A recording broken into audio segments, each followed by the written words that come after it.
الحمد لله وكفى وسلام على عباده الذين اصطفى أما بعد فأعوذ بالله من الشيطان الرجيم بسم الله الرحمن الرحيم وإنه لذكر لك ولقومك وسوف تسألون.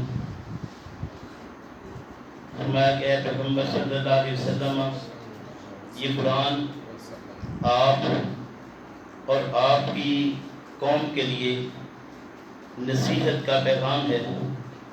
اور یہ بات یاد رکھیے کہ عنقریب تم سب سے اس کے متعلق سوال کیا جائے گا. قرآن کریم ہی کی نسبت سے آج کی بابرکت رات میں منعقد کی جانے والی یہ مجلس، جس میں میں اور آپ حضرات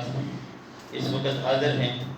اللہ رب کریم ہماری اس حاضری کو اپنی بارگاہ میں قبول فرمائے، منظور فرمائے. فرمایا جا رہا ہے کہ یہ بات یاد رکھیے کہ یہ قرآن جو ہم نے یہ رات رات کی قیام میں سنا ہے رمضان المبارک کے اندر، جس کا دور پیغمبر اسلام صلی اللہ علیہ وسلم بھی فرمایا کرتے تھے، تو اس کے متعلق اگر صحیح معنوں میں سمجھا جائے تو نصیحت پوری قوم کے لیے اس قرآن کے اندر ہے. ہم اگر کوئی نصیحت حاصل کرنا چاہیں تو نصیحت کا ہر ایک پہلو ہمیں اللہ کی کتاب سے باقاعدہ طور پر ملتا ہے، اور اگر ہم نے اس سے جو نصیحت ہمیں حاصل کرنا چاہیے وہ نہ کی تو پھر یہ بات سمجھ لینا چاہیے کہ عنقریب ایک وقت آنے والا ہے کہ ہم سے پوچھا جائے گا کہ آپ کو ایک نصیحت کی کتاب دی تھی، کیا تم نے اس سے کوئی نصیحت حاصل کی تھی یا نہیں. اگر اس وقت ہم یہ جواب دے پائے کہ ہم نے اپنی زندگی میں کوشش کر کے نصیحت حاصل کی تھی تو الحمدللہ. لیکن اگر ہم اس وقت یہ جواب نہ دے پائے بلکہ ہمارا یہ جواب ہوا کہ اس وقت تو ہمارے پاس علماء کرام ہوا کرتے تھے، ہمارے پاس مفتیان متین تھے جو ہمیں اس کی شرح اور اس کے طریقہ کار سارے کو بتایا کرتے تھے، ہم تو اسی کے پیچھے لگے رہے، تو پھر وہ وقت بھی آ جائے گا کہ قرآن کریم نے ارشاد فرمایا کہ اللہ کے پیغمبر صلی اللہ علیہ وسلم جن کے ذریعہ سے یہ قرآن ہم تک پہنچا ہے، وہ خود رب کریم کی عدالت میں یہ کیس لے کر چلے جائیں گے کہ یا رب ان قوم اتخذوا ھذا القرآن مہجورا، اللہ یہ میری وہ قوم ہے جس نے قرآن سے ہجرت کر لی تھی اور قرآن کے یہ قریب نہیں آتے تھے، اس کو سمجھتے نہیں تھے. یہ بات یاد رکھیے. اللہ رب کریم نے سورہ انبیاء کے اندر فرمایا لقد انزلنا الیکم کتابا فیہ ذکرکم افلا تعقلون. اگر تم عقل و فکر سے کام لینے والے ہو تو یہ بات سمجھ لو کہ یہ اللہ کی کتاب قرآن وہ کتاب ہے جس کے اندر تمہارا اپنی زندگی کا سارے کا سارا ذکر موجود ہے. اگر تم اپنی زندگی کا کوئی بھی ذکر اس سے حاصل کرنا چاہتے ہو تو یہ قرآن تمہیں ہر طرح کا تذکرہ، ہر طرح کی نصیحت کرتا ہے. فرمایا الذین آتیناہم الکتاب یتلونہ حق تلاوتہ، وہ لوگ جن کو یہ کتاب دی گئی ہے وہ قرآن کریم کی تلاوت کرتے ہیں، اس کتاب کی تلاوت کرتے ہیں. تلا یتلو تلاوتا کا مطلب پہلے بھی آپ سن چکے ہیں کہ تلاوت کا مطلب پڑھنا نہیں ہوتا، بلکہ تلاوت کا مطلب ہوتا ہے سمجھ کر اس کے پیچھے چلنا اور عمل کرنا، اس کے مطابق اس کے پیچھے چلنا سمجھنے کے بعد. فرمایا الذین آتیناہم الکتاب یتلونہ حق تلاوتہ، جو اس کی تلاوت کا حق ادا کرتے ہیں، یعنی قرات کہتے ہیں پڑھنے کو اور تلاوت کہتے ہیں سمجھ کر اس کے پیچھے چلنے کو. تو فرمایا کہ یتلونہ حق تلاوتہ، جو اس کو سمجھ کر اس کے پیچھے چلنے کا حق ادا کرتے ہیں. فرمایا اولئک یؤمنون بہ، یہی وہ لوگ ہیں جو اصل میں ایمان لانے والے ہیں. لیکن ہم یہ سمجھتے ہیں کہ ہم سارے ہی مومن ہیں، ہم سارے ہی مسلمان ہیں، ہمارا تو دعویٰ ہے نا، کیونکہ ہم پیدا ہوئے تو ہمارے کان میں اذان ہوئی تھی، بچپن میں ختنے کروا دیے گئے تھے، اس لیے ہم سارے مسلمان ہیں. ہمارے اندر تو کوئی بات ہی ایسی نہیں ہے، جھانڈ ہماری اتار دی تھی ہم نے، اور یہ بات پتہ چل گیا تھا، وڈیروں ہی نہیں بتا دیا تھا کہ ہم مسلمان ہیں. تو یہ قومی مسلمان اور ایمان کی بات نہیں ہے، یہ بات سمجھ لیجیے. اللہ رب کریم نے ارشاد فرمایا کہ ایمان والے وہ لوگ ہیں جنہوں نے قرآن کریم کو، جو اللہ کی کتاب ان کے پاس پہنچی ہے، انہوں نے اس کا حق جو تھا وہ ادا کیا ہے. پیغمبر اسلام صلی اللہ علیہ وسلم نے یوں ارشاد فرمایا کہ اگر تم نے اس کی تلاوت کا جو حق ہے وہ ادا کیا، یعنی تم نے اس کو سمجھ کر اس کے پیچھے چلے، تو یاد رکھو ان اللہ یرفع بہذا الکتاب اقواما، اللہ رب کریم نے یہ وعدہ کیا ہے کہ اس کتاب کے ذریعے سے اللہ رب کریم قوموں کو رفعتیں عطا کرتا ہے. اور یہ بات بھی یاد رکھیے وَيَدَعُ بِهِ آخَرِينَ، جنہوں نے اس قرآن کو مطلب تھام تو لیا، سمجھنے کے لیے دعوت کیا، یہ تو دعویٰ کیا کہ یہ کتاب ہمارے لیے تعلیم اور تعلم کی کتاب ہے، لیکن اس کے مطابق عمل نہ کیا، تو اللہ رب کریم نے پیغمبر اسلام صلی اللہ علیہ وسلم نے ارشاد فرمایا کہ یہ بات بھی یاد رکھیے کہ اسی کے تحت وہ قومیں ہیں جو پستی کے اندر گر جاتی ہیں، یعنی پستیوں میں گرانے کی بھی یہی کتاب ہے۔ اس لیے اس بات کو سمجھنا چاہیے کہ اللہ کی کتاب یہ صرف سننے سنانے کے لیے نہیں، بلکہ اصل میں اس کا جو مقصد ہے وہ یہ ہے کہ ہم اس کو سمجھیں اور سمجھ کر اس کے مطابق عمل کریں۔ فرمایا ان ھذا القرآن یہدی للتی ہی اقوم، قرآن کریم قوموں کو سیدھی راہ کی طرف رہنمائی کرنے کے لیے اللہ رب کریم کی طرف سے یہ نازل ہوا ہے۔ اللہ رب کریم ہم سب کو اس بات کی سمجھ عطا فرمائے۔ ہمارے ہاں یہ بات عام معروف ہے، یہ آپ سنتے رہتے ہیں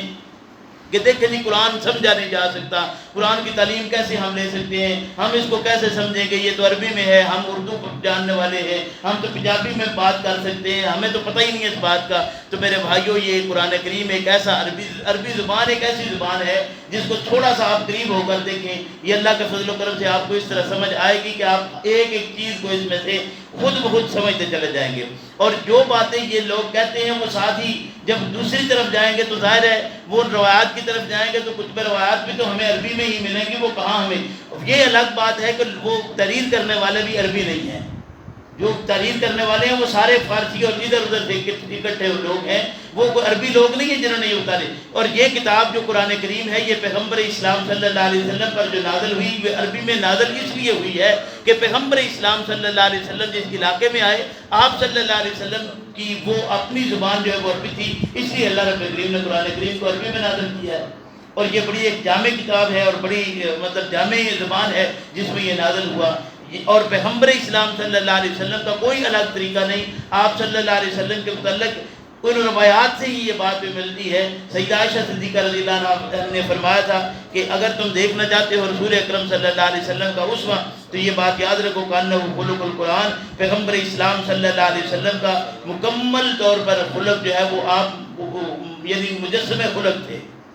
خلق کا مجسم تھے پیغمبر صلی اللہ علیہ وسلم، یعنی تخلیق آپ صلی اللہ علیہ وسلم کی تخلیق کی ایسے تھی کہ قرآن کریم مکمل طور پر آپ صلی اللہ علیہ وسلم کی عملی زندگی میں ہمیں نظر آتا ہے۔ میرے بھائی یہ بات یاد رکھنے کی ہے کہ ہم سب اس زندگی کو چھوڑنے والے ہیں، ان قریب یہ وقت ہمارا بھی ختم ہو جائے گا۔ تھوڑا سا اگر دھیان دیں، آپ سب اس بات کو جانتے ہیں کہ یہ پچھلے رمضان سے اس رمضان کے بیچ آپ سب اپنے اپنے خاندان برادری میں نظر دوڑائیں تو آپ کو بے شمار لوگ ایسے نظر آئیں گے جو اس وقت آپ میں پچھلے رمضان تھے آج نہیں ہیں۔ اور میں آپ کے سامنے بیٹھا ہوں، آپ جانتے ہیں اس بات کو کہ میری حقیقی پھپھو رمضان ختم ہوا تو وہ چل بسی، اور ابھی رمضان شروع نہیں ہوا اگلا تو حقیقی بہن چل بسی جو چھوٹی تھی۔ تو میرے بھائی یہ ہمارے لیے کافی ہے سمجھنے کے لیے، بیچ میں ہمارے پھپھا حقیقی تھے وہ چلے گئے، مطلب یہ ایسے خاندانی رشتے ہیں جو بالکل سارے سمجھتے ہیں کہ، اور آپ کے ساتھ بھی خاندانوں میں ایسے سلسلے موجود ہیں، نہ معلوم آنے والا رمضان ہم میں سے کس کو نصیب ہو کس کو نہ ہو کچھ پتہ نہیں۔ آج ہم صحیح سلامت ہیں، صحت مند ہیں، تو ہر ممکن کوشش کر کے اللہ کی کتاب کی طرف آئیں۔ کیوں؟ اس لیے کہ اللہ کی طرف سے جو نصاب کی کتاب ہے وہ قرآن ہے۔ اللہ کی طرف سے جو نصاب دیا گیا ہے جس کے مطابق ہماری زندگی ہوگی تو ہم کامیاب ہوں گے، وہ نصاب کی کتاب اللہ کی قرآن ہے۔ اس کے علاوہ کوئی نصاب اللہ نے اللہ کے پیغمبر صلی اللہ علیہ وسلم کے ذریعہ سے ہمیں نہیں دیا۔ جو حساب کتاب ہے وہ ٹوٹل اس کے مطابق ہے، اور ہم سب اس کو سمجھ کر خود اپنے اس کتاب کو مطالعے میں لا کر اس کی کوشش کریں گے سمجھنے کی، تو اللہ کے فضل و کرم سے خیر ہی خیر ہو جائے گی۔ آپ سب جانتے ہیں کہ یہاں ایک باقاعدہ سلسلہ شروع کیا ہوا تھا ہم نے مسلسل ترجمے کا، کہ فجر میں ہم ایک رکوع قرآن کریم کا ترجمے کے ساتھ پڑھتے ہیں۔ رمضان شروع ہوا، میں نے تھوڑا سا مضمون تبدیل کر کے ہر روز جو پارہ ہم نے پڑھا اس میں سے ایک آیت دو آیتیں آپ کے سامنے پیش کر کے چند ایک باتیں اس کے متعلق جو ہمیں روایات سے ملی وہ آپ کے سامنے پیش کی۔ میرے بھائیوں، وہ چیزیں آپ کے پاس نیٹ پر بھی موجود ہیں، کوشش کریں خود قرآن کی طرف آئیں، اور قرآن کریم کا وہ ترجمہ جس کی کلاس کی یہاں شروع ہے آپ اس میں حد المقدور کوشش کر کے پہنچیں، فجر میں تشریف لائیں، اور اس قرآن کریم کو سمجھنے سمجھانے میں آپ میرے مددگار ہوں، میں آپ کا مددگار ہوں، میں کوئی حرف آخر نہیں، آپ حرف آخر میرے لیے نہیں۔ اس لیے ہم ایک دوسرے سے افہام و تفہیم کے ساتھ مل بیٹھے، تھوڑا سا وقت کچھ 2-4-10 منٹ بعد میں بیٹھے، آپس کی گفتگو کے بعد کچھ کسی نتیجے پر پہنچے، تاکہ نتیجے میں کل قیامت میں ہماری سرخرو ہوئی، جس کا اصل مقصد ہے، اور دعا کر کے اپنے معاملے کو ختم کرے۔ ربنا